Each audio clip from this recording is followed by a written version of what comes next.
Bienvenidos a una nueva edición de UAL Día por las pantallas de OneTop TV. Hoy nos acompaña nuestro académico de la Facultad de Ciencias Jurídicas, Gerson Valencia, y profesor de Derecho Constitucional. Hola Gerson, ¿cómo estás? Hola, muchas gracias por la invitación. Gracias. Gerson hoy nos va a esclarecer y explicar mejor sobre el nuevo proceso constituyente. En ese sentido, Gerson, ¿cómo será el nuevo proceso constituyente? Bueno, en razón del acuerdo que se firmó en el ex Congreso Nacional, nosotros vemos que tanto la oposición como los partidos del oficialismo arribaron a un acuerdo donde se plantean tres etapas distintas. La primera es un plebiscito de entrada para saber si la población chilena quiere o no una nueva constitución. En segundo lugar, un segundo plebiscito para determinar si quiere la población una convención constitucional o una convención mixta constitucional. Y el tercer paso sería, en caso de que gane el sí en el primer plebiscito, que esta convocatoria de la convención constitucional, ya sea mixta o a secas, se inicie un proceso de elección para integrar a los miembros de estos dos organismos que se van a crear. Exacto. En octubre se hace esa selección de personas. ¿Cómo es la selección de esa persona en ambas instancias? Bueno, el plebiscito en abril, la elección es en octubre, en conjunto con las elecciones que ya están fijadas con anterioridad. Lo que establece el acuerdo es solamente un sistema electoral de carácter proporcional, similar a la elección que tienen hoy día la elección de diputados y diputadas. Pero mayor detalle el acuerdo no entrega. Todo eso va a quedar de la mano con la reforma constitucional que se va a presentar y que todavía no se presenta, y con la posterior ley orgánica constitucional que va a regular la elección de los miembros de esta convención constitucional, ya sea la mixta o la convención constitucional propiamente tal. Perfecto. Y si es que no se llega a un acuerdo, por ejemplo, que no se lleva a paso a una nueva reforma constitucional, ¿qué sucede? En caso de que no se llegue a acuerdo para la reforma y que permite el plebiscito, claro. Bueno, de acuerdo a lo planteado en el acuerdo, no podríamos tener ningún tipo de plebiscito si no hay una reforma constitucional previa. Al menos esa fue la estrategia que planteó tanto la oposición como el oficialismo. Perfecto. Han habido ciertos puntos polémicos que han entrado en discusión, como por ejemplo el quórum de los 2/3. Que nos expliques a qué se entiende eso. A ver, respecto al quórum de 2/3, nosotros debemos hacer una diferenciación entre un quórum de 2/3 con una constitución que ya está escrita y un quórum de 2/3 con una constitución que no existe, que se va a hacer a través de una hoja en blanco. El quórum de 2/3, si estamos en base a una constitución que ya está escrita, obviamente eso es un quórum extremadamente alto y que no permitiría modificar una constitución, porque al final no sería crear una constitución, sino que solamente modificar una que ya existe. Pero en este caso particular, el quórum de 2/3 se parte de una constitución que es en blanco. No hay ninguna disposición escrita, entonces este quórum lo que habilitaría, de acuerdo a la opinión mayoritaria de la doctrina en derecho constitucional y principalmente los que defienden este quórum, es que permitiría que de todos los sectores políticos representados en esta convención constitucional deban verse obligados a llegar a acuerdos y tratar de tener una constitución que represente de una u otra manera a todos y a todos los habitantes de este país. Perfecto. Y en otro aspecto es, por ejemplo, cómo se puede favorecer que los independientes puedan postularse, porque si no van a tener que pertenecer sí o sí a un partido político. Es una buena pregunta y de hecho si se mantiene el mismo sistema electoral que rige para la elección de diputados y diputadas, la única opción real de los independientes de ser electos en esta convención constitucional sería ingresar dentro de un cupo del partido, pero manteniendo su independencia. Porque nosotros debemos recordar que los independientes no pueden armar listas de candidatos. Claro. Sí, los partidos políticos. Entonces, los independientes podrían ser candidatos a la convención constitucional, pero tendrían que competir contra listas de 4, 5, 6 candidatos. Y la suma de 5 o 6 obviamente es superior a la cifra que podría tener un solo candidato independiente.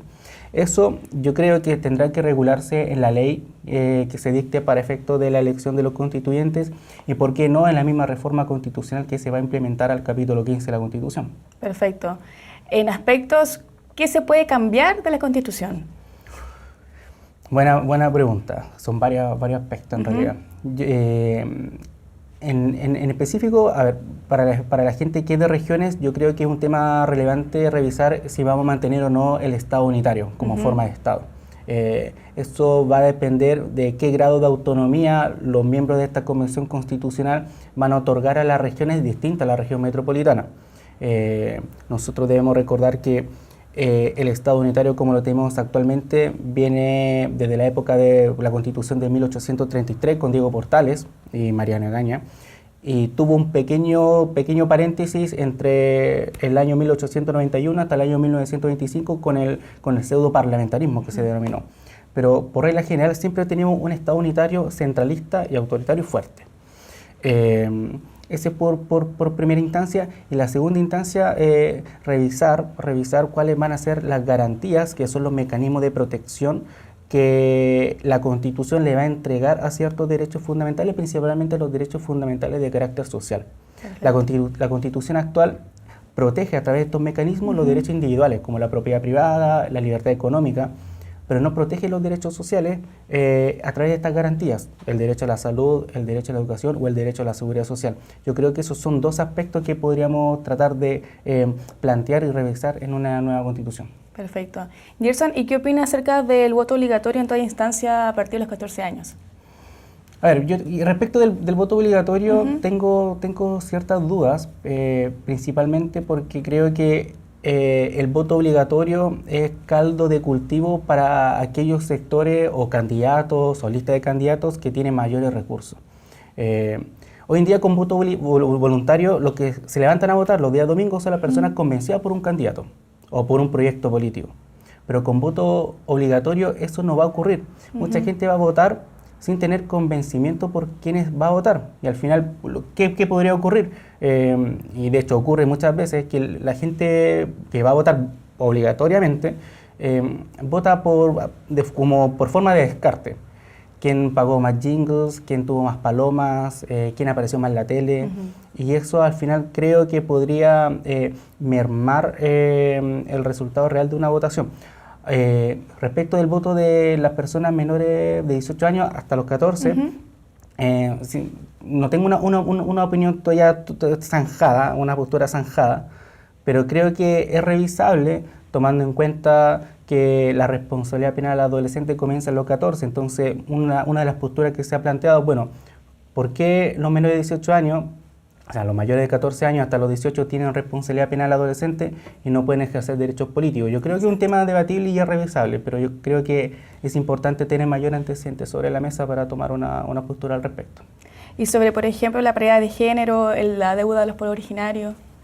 A ver, en el acuerdo eso no está establecido para nada, pero es totalmente como comprensible que una situación así deba regularse. No podemos tener una convención constitucional compuesta por 80% de hombres, siendo que la población entre hombres y mujeres, de hecho hay más mujeres que hombres porcentualmente.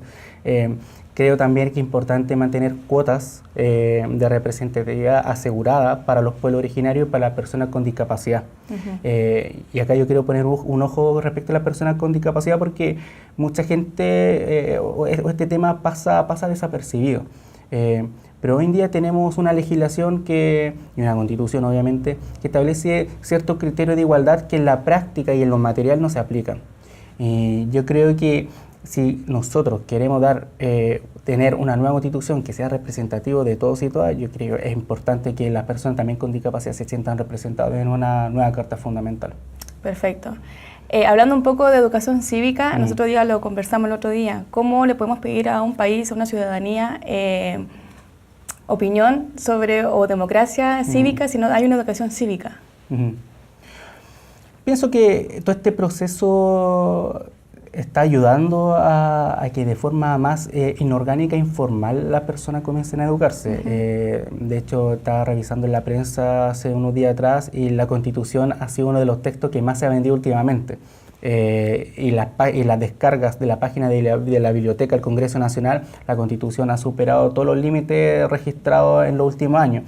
Entonces, este proceso, si bien tenemos un déficit de educación cívica, este proceso en particular está ayudando a que la población que no es del área del derecho, de las ciencias políticas, comience a informarse sobre la Constitución y sobre la importancia, porque muchas veces se ha señalado, a mi modo de ver, de forma errada, que la Constitución no es importante para resolver los problemas reales de las personas. Y eso tiene una pequeña trampa, porque las políticas públicas, las leyes, son las que regulan principalmente los temas de salud, los temas de seguridad social, educación, salud, etc. Pero estas políticas públicas y estas leyes, lo que omiten los sectores que señalan que la Constitución no es importante, deben adecuarse y no contradecir lo que dice la Constitución. Entonces, ahí tenemos el gran problema. Sumado a que la misma Constitución no establece mecanismos de protección de los derechos sociales que mayoritariamente la población está demandando protección por parte del Estado, que es seguridad social, salud, pensiones, educación. Exacto. Bueno, Gerson, te agradecemos el espacio, la instancia de poder esclarecer a la gente un poco sobre este nuevo proceso constituyente.